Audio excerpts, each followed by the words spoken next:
You're now watching Haunt Talk with your host Scott from Exploring Attractions and Rob from The Howling Hour, home for all things scary and spooky related.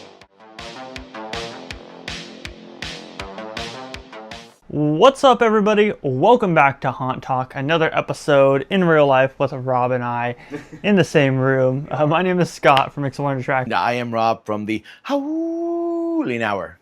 And you guys have just probably watched the Halloween Horror Nights version of this episode. But in this episode, we are going to be talking about Knott's Scary Farm. So a lot of what will be talked about in this podcast will be purely speculation. Yes. Nothing confirmed. This is all just speculation of what we've seen online, of stuff that we feel could be true, of stuff that we feel like. This will be a very fun podcast.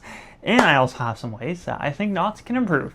Mr. Controversial Scott here. Yeah, I love it. Let's go. But yeah, so I want to get, to the elephant in the room. There's been big talks about IPs coming to Knott's this year. Knott's Scary Farm. And one of those IPs thrown out there is Arkham Asylum. What you said Six Flags deserves.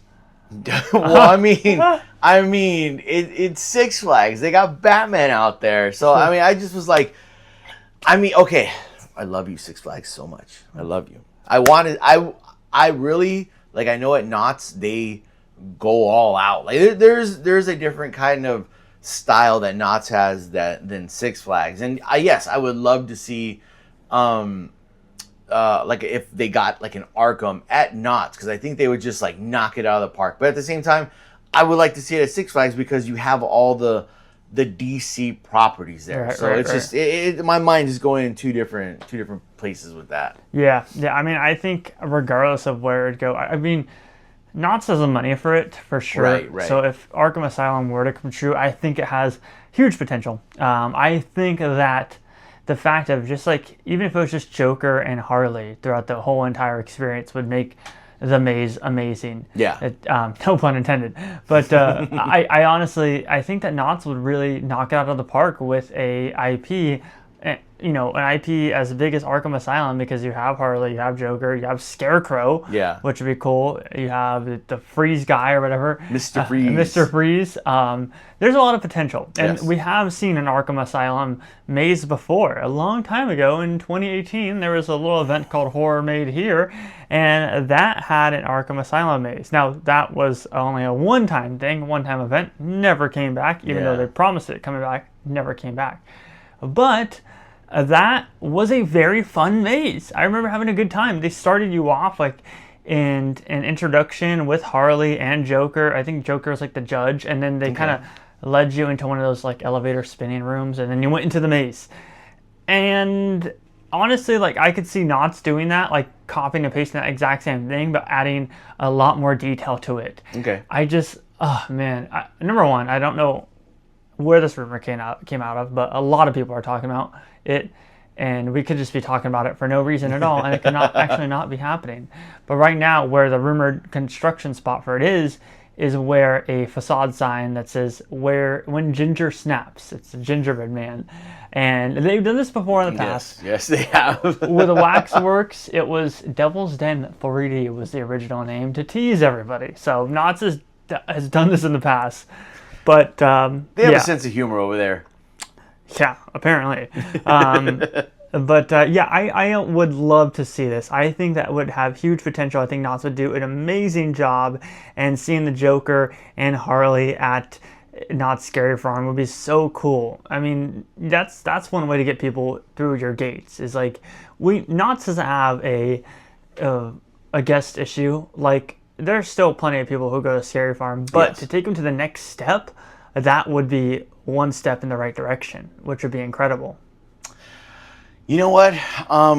I think for them to get a property like Arkham would and like you just said, it would kind of be like that next step. It would really bring a whole other crowd to the event itself. And obviously you're gonna have your diehards like us.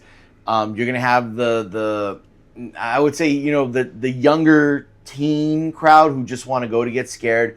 But then there's going to be like that comic book crowd, that crowd that is just like, oh, you know what? Like, I heard they're doing this over at Knott's Scary Farm.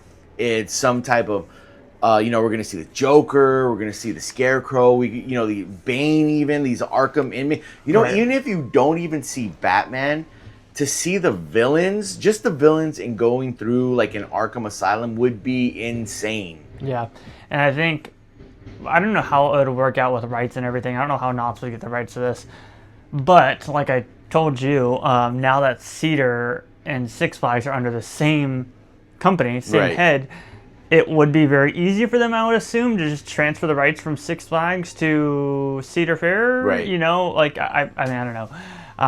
We've seen, and maybe this is an unfair comparison, but we've seen how popular Heroes and Villains Fest is right now at Six Flags Magic Mountain. That's not even like a nighttime event. It's like a more afternoon event more than anything. And that's really popular, so I don't see why this wouldn't be as popular, especially if you're promising it to be scary and these villains, I think it would be extremely popular for them.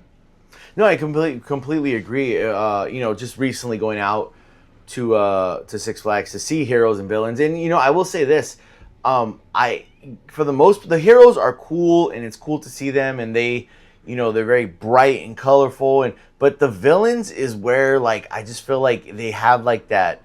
It's something about the villains, seeing the villains, and just the way they interact with people.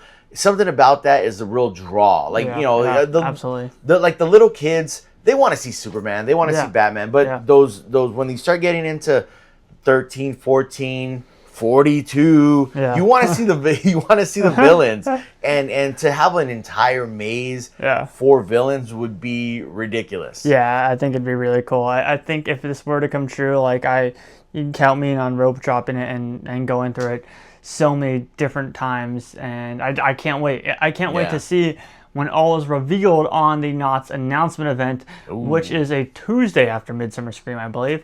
So obviously all will be revealed at that Nightmares Revealed event, and I can't wait. I really can't wait. If this rumor is true, then yes. That's really going to be a crazy, Friday, Saturday, Sunday, Monday, Tuesday. Because you got Midsummer Scream. Mm-hmm. You got the Vegas. HHN Vegas. the HHN Vegas. What else is going on that weekend? I feel like there's something else. I don't know.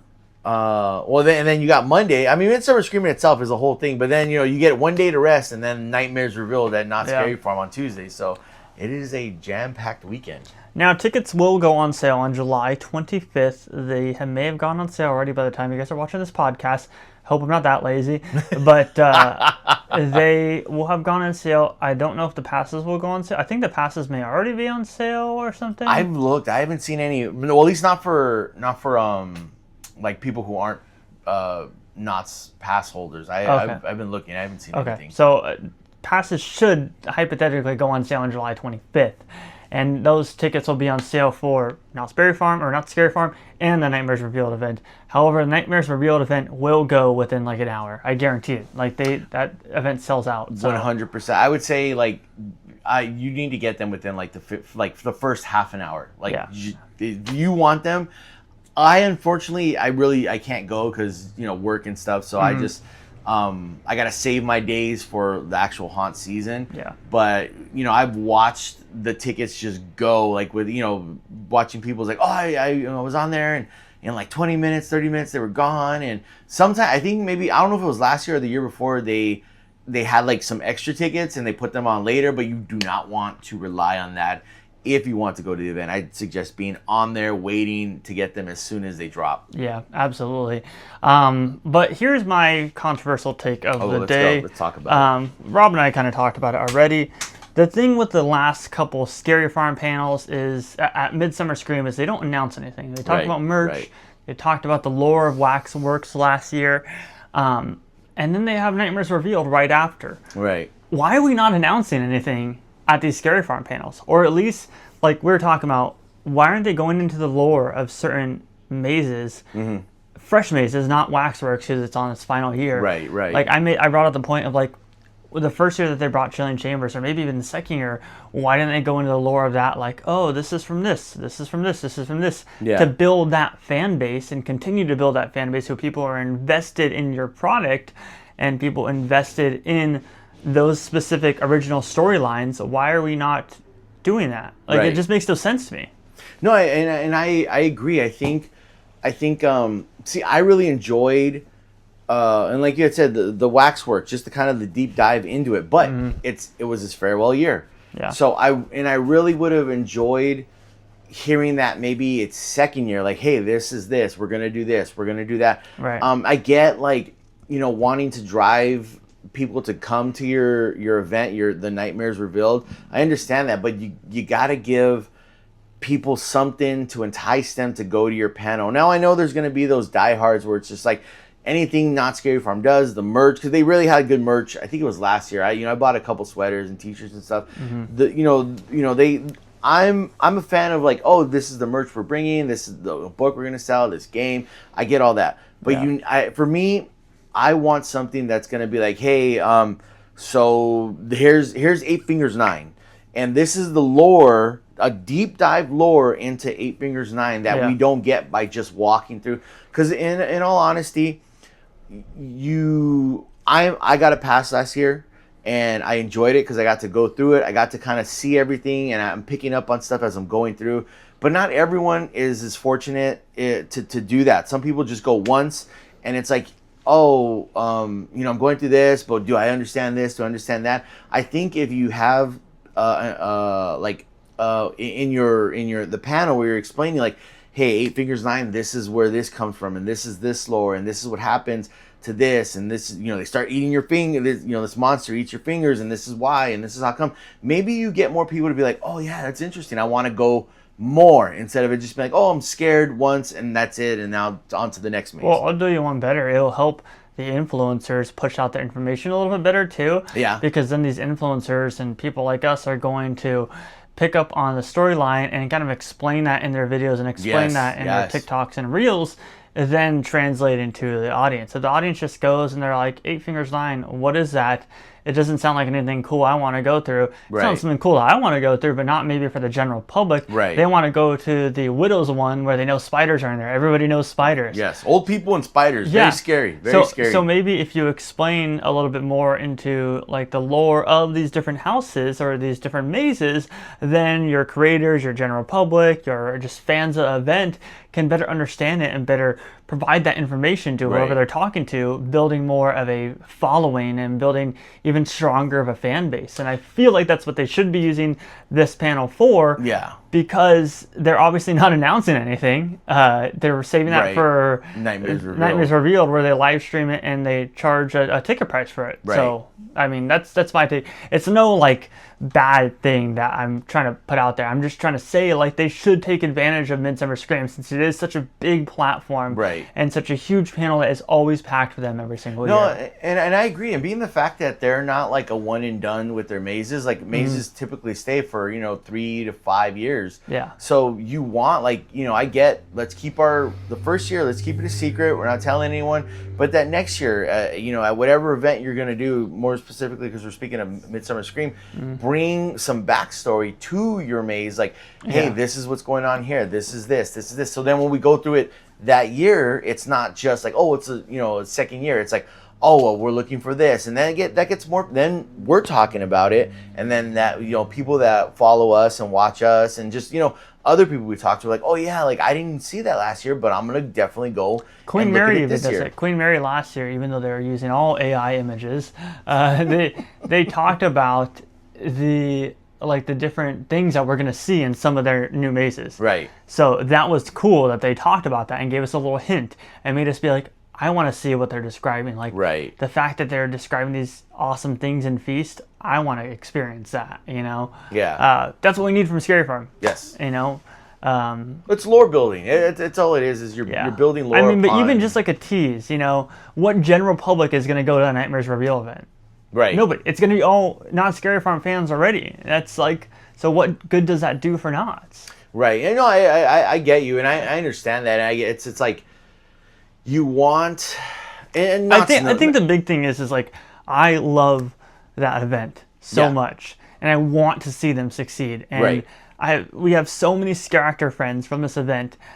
I just want to see them succeed to like a new level. Not that they're not already succeeding. I just think that, like, the possibilities are endless. So you bring in a new generation. Yeah. So you wanna find what they are into or what they're looking for, and kind of dig your claws into the next fandom and bring them in. So that was simple. A lot of words for what I'm saying, but bring in new fans. Yeah, and I think that like that benefits because most people are like, no, keep it this like tight neck event, which is cool, but like, Knott's Scary Farm is one of the biggest events out there in the sense of like, it is popular with the horror audience, right? But I mean, you have people who are so biased to HHN who don't go to Scary Farm. Yeah, and it's like, you have people that are biased to Scary Farm who will always go to Horror Nights. That's a difference there. You know what I mean? So yeah, I want to see them succeed, and that's where I think that they can improve. But Nightmares Are Real is coming soon. We don't know what the behind the scenes tour will be this year. They have not announced it. The first year was Origins. Second year was Chilling Chambers. It'd be cool if they did Mesmer. I would really like to see Mesmer behind the scenes.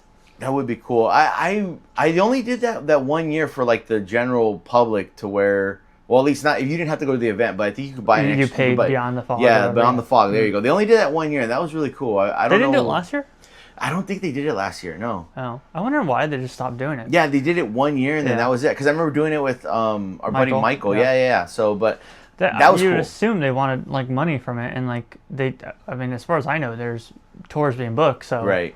Who knows? We'll see. But Scary Farm, obviously, it's safe to say that the scare zones will probably all be the same. Yeah. Waxworks will not be there no more. So Waxworks and Bloodlines. Bloodlines is where we were talking about where we think that Arkham Asylum would be at. Right. If that rumor is true. Waxworks, I've not heard anything. I don't know if you've heard anything, but nothing. That is a really good location too. We've had stuff there like Trick or Treat before. Yeah. Trick or Treat Lights Out. Yeah, even though it's the same thing. Lights Out. Yeah. No, it was different. Yeah. It was a flashlight. No, it was. It was cool. It had some unique aspect to it, just like how with Special Ops when they were doing that. Yeah. They had the blaster, so that was cool. But Waxworks, I don't. There's been no rumors there, but what I would like to see. Let's see. So they did Widows. They've done Eight Fingers 9. Mm-hmm. What do we need? Man, that's tough. Like, I honestly, Trick or Treat was so good because it was like, it was legit. Such a good classic Halloween. Yeah, it was like I was gonna say, it was just a classic Halloween haunted house, and that I really miss that. Like, if we could get something again along those lines, I really enjoy that. I mean, obviously not Trick or Treat, but something similar to that. I don't know. It's tough just to be like, oh, we're gonna put this here, put that there, but and who knows if they're gonna like try and theme it to anything or you know what the creative minds over there are thinking of, because it really is. It's a lot of like it just kind of is that, and that's the beauty of Knott's is it's different. Like, I mean, you have like, I feel like Origins that tells a story, but then also like the Grimoire is like kind of connected to that. But then, you know, you have over where it was like, Eight Fingers 9 has nothing to do with Widows and had nothing to do with Waxworks. So it's just like, you know, who knows what's going to go there. Yeah, I mean, I guess you can never go wrong with a good old-fashioned clown maze. But I feel like they would save that for when Mesmer goes away because of Carnival. Yeah, right there. You know, I mean, they've gotten really creative with their ideas. In fact, of like Cinema Slasher recently. Yeah. You have obviously the Room 13, which I gave some crap quite a bit. You did, but it was better this year. It was. Yeah, it was. And Waxworks was great in the final year because they staffed it like with a lot of people, and I was so excited about that. So I don't know what can go there. I mean, definitely Waxworks needs a worthy successor. Oh, for sure. And I mean, I'm just biased. I would like some kind of like werewolf. Yeah, some kind of monster, some kind of monster. No, you know what? You're right. Why not do like a monster? It's been a while since Knott's has had like that real like monster. Yeah. So like, why don't we do something like that? I'm just trying to think of. I mean, yeah, werewolf could work, but what else could work? We obviously can't do any classic monsters like Universal. But I mean, you could definitely pull from mythological lore. You could do vampires. You could. We've seen it before with was it Dominion of the Damned? Well, no, with Bloodlines. Oh yeah, that too. Yeah, that's what I'm saying. Like, we could just redo the vampire idea since Okay. Bloodlines did not work out, and why not do like an actual, like, change up the theme of the vampires instead of this kind of steampunkish type of deal. I got it. And make it like a really dark vampire I got maze. it. I got it. Let's do vampires versus werewolves. Yeah. And just make it no blasters, you're saying no steampunk, just pure like they hate like a each battle other. house, yeah. Just like it's like a battle, a battle house. Like they're just fighting each other to the death, and that's that. There's our monster house. Here's one thing that I have always been a huge fan of in scary aspect: pirates. Oh Yeah. yes. I think pirates would be so freaking cool. I'm for it. Yeah, I love everything related to like just scary pirates, pirate zombies, pirates, anything. I think that's so freaking cool. And we know they can do like ocean stuff really well because of the depths. Yeah. Oh man, dude, give it to me. There was one pirate to scene me. in there. With Davy, you're talking about Davy Jones? Yeah. And that was it. Now imagine they built on that. And I think that'd be the perfect location because, I mean, you want originals that have obviously enough content in them to create a full maze. But this is a smaller location. You can test the waters, pun intended. With dip your toe in, if you will. with a pirate's scare house. And it would be the perfect location because it's not that big of a location. But yeah, what would you? I mean, you just call it like the Bermuda Triangle or something. Or, they'd get creative with it because I mean, I guess you could say Eight Fingers 9 was like kind of monster based, but yeah, I mean, it was so simple with widows. Yeah, like it was widows. So vampires. Do you know where that's from? No, what's that from? That's from Pirates Dinner Adventure. Just down the way, they have a show called Vampires. Oh, you know what? I don't know how they would work that out with copying them, but I've been to the actual pirate show. I've never done it during. It's called Vampires. I'm but assuming they do that during if Halloween they work time. out something with that place and be like, hey, we're gonna use this name, that would be cool. Vampire Pirates. That would be cool. Like, just have pirates, but like zombified or like vampire-fied or I don't know, werewolfied. I'm for it. I don't know how that would cross paths, but I mean, it could happen. It's the high seas. You never know what's going to go on out there. Yeah, but that's kind of our take on Not Scary Farm. I kind of wanted to get that off our chest. Yeah. In the sense of we were talking about it today, so we're like, oh, let's film a Knott's one too, just to kind of talk about the future of Scary Farm and what we think could come. Yeah. Any last thoughts? No, I'm excited. I'm excited for Scary Farm. I can't wait. I went more than any other haunt last year. It was How so much many times fun. did you go? I think probably 6.